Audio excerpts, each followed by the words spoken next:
polisi tidak meneruskan sama sekali. Ini sudah terang benderang bukan tindak pidana. Apalagi memanggil terlapor buat apa? Itu kaitannya dengan pelayanan kepolisian. Kalau itu delik yang dimaksud itu adalah delik aduan, kepastiannya kan harus diberikan juga, tidak langsung sepihak. Setelah menerima laporan soal dugaan kasus penghasutan dalam materi stand-up Mens Rea, polisi tengah merencanakan jadwal penyelidikan di antaranya memanggil para pihak untuk dimintai klarifikasi. Polisi juga akan memeriksa bukti-bukti yang diserahkan pelapor saat membuat laporan. Kalau ada laporan polisi, selanjutnya kawan-kawan penyelidik itu membuat rencana penyelidikan dengan setelah itu melayangkan surat undangan klarifikasi kepada masing-masing yang nama yang sudah diberikan, baik pelapor, saksi maupun nanti pasti akan melakukan klarifikasi juga kepada saudara yang PP yang sebagai terlapor.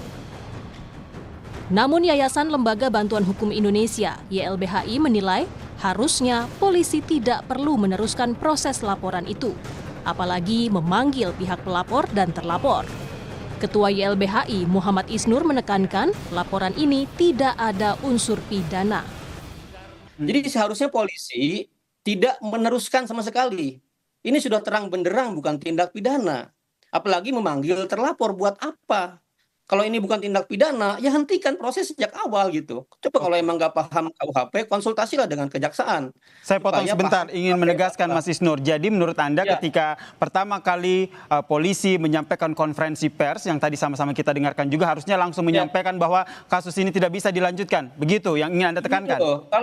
Kalau setiap laporan yang bukan tindak pidana diteruskan, dipanggil sana-sini, capek banget penyidik.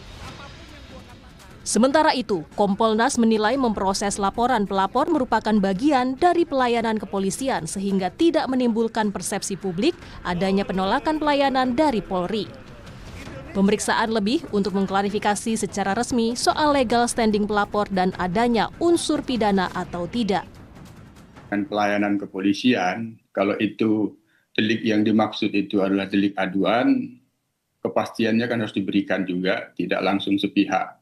Tiba-tiba ini ditolak nanti, jadi dipersepsikannya itu yang perlu dihindari, adanya penolakan pelayanan. Prosesnya kita dorong bahwa semua apa yang disampaikan oleh pihak pelapor itu ya diklarifikasi, termasuk apakah pelapor itu punya kedudukan hukum tidak, mengatasnamakan sebagai korban Muhammadiyah.